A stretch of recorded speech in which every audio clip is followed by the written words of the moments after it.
Olá, queridos, eu sou o Padre Rodrigo Carneiro e esse é o nosso canal Atraídos pela Palavra de Deus.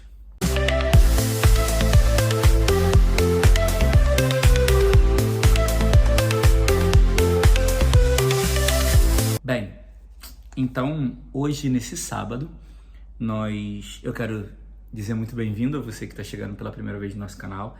Também muito bem-vindo você que já é um atraído pela Palavra de Deus, você que tem feito essa experiência com a gente. Você que está vivendo esse caminho e esse itinerário, né, de conhecer a palavra, de aprofundar, de conhecer um pouco mais, de mergulhar no universo da palavra de Deus. Seja muito bem-vindo. Hoje, nesse sábado, dia de Santa Cecília, que além de ser padroeira dos músicos, por quê? Porque ela tocava instrumentos, entoava louvores a Deus, a maneira dela de se expressar para com Deus era através do canto, tocando a harpa, tocando, né, a cítara, tocando para o Senhor. E ela desde pequena, desde muito nova, tinha consagrado toda a sua vida e sua virgindade ao Senhor. E quando ela chegou naquela idade dos namoros, né, que se diz pololeio, na idade do pololeio, então ela muito bonita, muitos homens a cortejavam, mas ela havia entregue sua virgindade, entregue toda a sua vida ao Senhor. Então o imperador quis se casar com ela e falou que queria ela na sua corte. E ela negou, porque havia feito um voto e não quis negar a fé, não quis negar o voto que havia feito. E ele falou, ou vem ou morre. E ela falou, tudo bem, eu morro. E aí assim ela morreu. Então nós vemos uma mulher com uma jovem, né? Cecília era uma jovem, mas com uma decisão de fazer a vontade de Deus, de cumprir o voto que ela havia feito com o Senhor. Ela havia se comprometido com Deus por uma causa, por um caminho, e ela não se desviou e cumpriu aquele caminho. E fez o que ela tinha se determinado desde o início que ela ia fazer. Então Cecília é um testemunho para nós, né? Um testemunho de entrega ao Senhor, um testemunho de vida ofertada nas mãos do Senhor.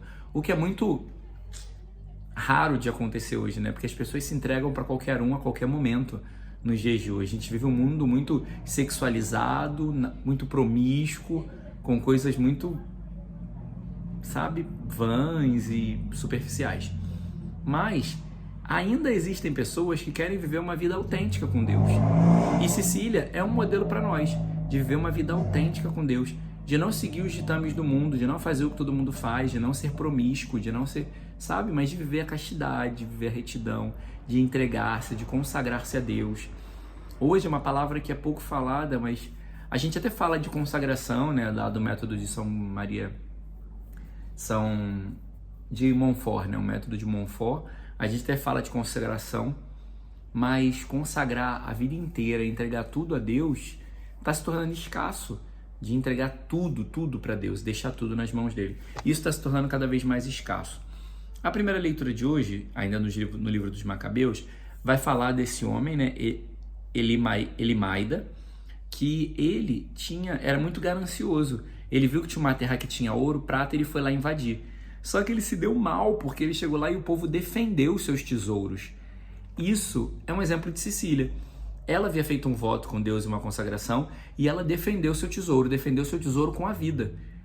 E nós somos chamados a isso, a defender os nossos tesouros, a defender a Eucaristia, a defender a igreja, a defender a fé.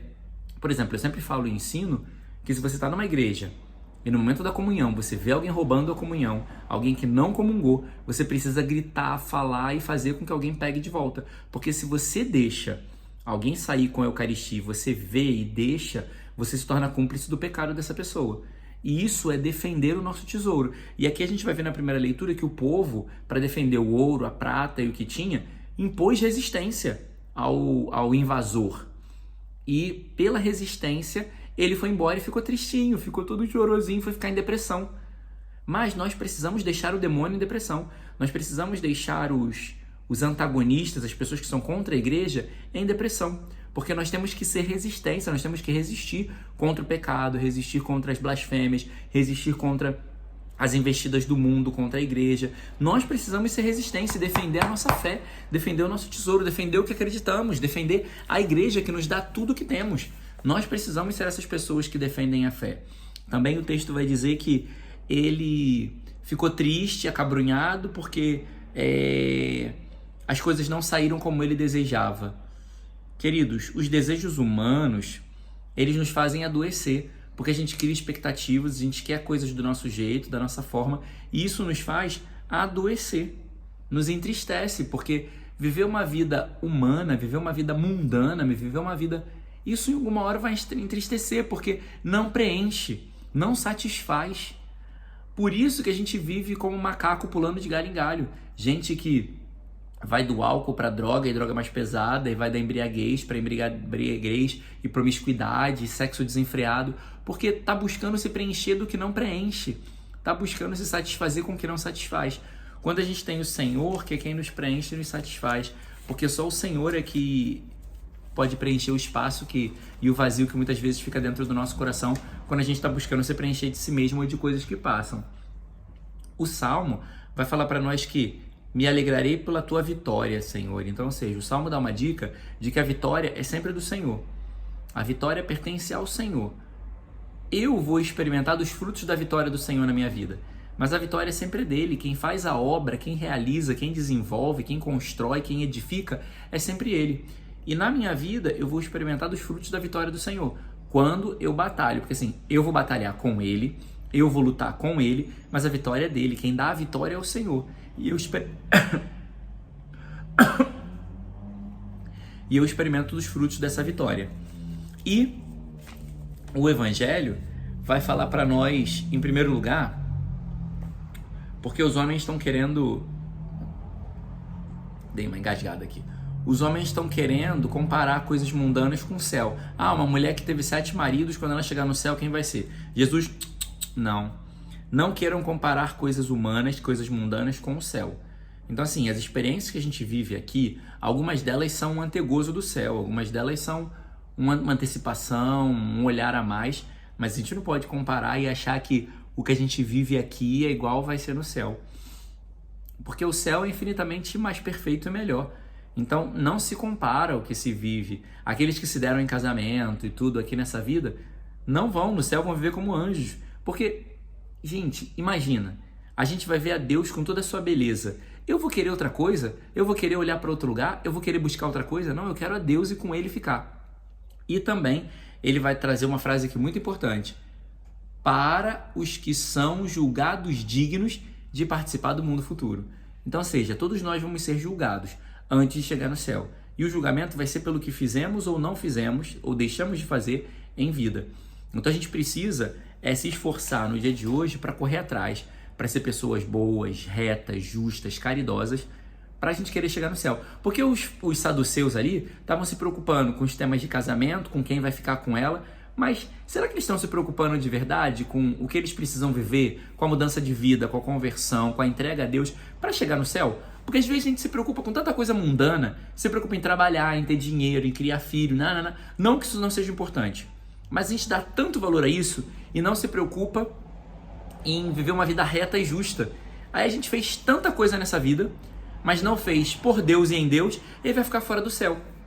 Então assim, o Senhor diz, primeiro, tem que se preocupar que todos vão ser julgados. E os que forem julgados dignos vão entrar no céu.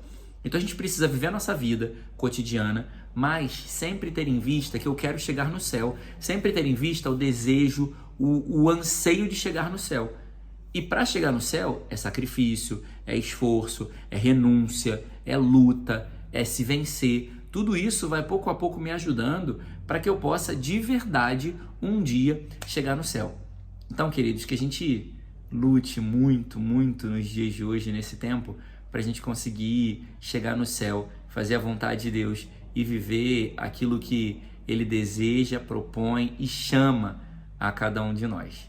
Vamos rezar pedindo isso a Deus. Senhor, nós te pedimos que desapegue os nossos corações da ganância, como esse homem da primeira leitura que queria roubar os tesouros dos outros, que a gente não tenha ganância sobre aquilo que é do outro, que a gente não tenha olhar pesado ou invejoso por aquilo que é do outro, mas que queiramos o que é nosso, Senhor, e aprendamos a viver do que é nosso, que nos foi dado, e que conquistemos também as coisas com sacrifício e com luta. Te pedimos, Senhor, que não nos deixe perder tempo, Senhor, lutando lutas também que não são nossas. Quantos de nós estamos lutando e sofrendo por lutas que não são nossas? Que vivamos e que lutemos as lutas que temos que passar e que não percamos de vista, Senhor, que o nosso objetivo maior é chegar ao céu. Senhor, não permita que as coisas mundanas, que as coisas do cotidiano, que as coisas do dia a dia, que os afazeres nos roubem do céu, nos roubem do desejo da eternidade. Que eu quero, Senhor, ser julgado digno do céu. Eu quero, Senhor, contemplar a Tua vitória na minha vida, a Tua vitória a cada renúncia, a Tua vitória a cada não que eu preciso dizer ao pecado, a Tua vitória em cada coisa que eu vou abandonando e deixando. Eu quero, Senhor, liberar espaço em mim para que Tu sejas o meu Deus, para que Tu sejas o meu Senhor.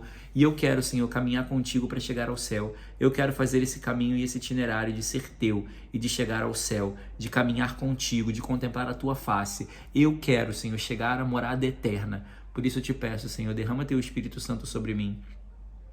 Enche-me com Teu Espírito Santo de poder e de força, Senhor. Enche-me com Teu Espírito Santo de decisão, para que eu Te ame todos os dias e caminhe para o céu. Glória ao Pai, ao Filho e ao Espírito Santo, como era no princípio, agora e sempre. Amém. Deus abençoe, queridos. Fiquem com Deus. Louvado seja nosso Senhor Jesus Cristo, para sempre seja louvado.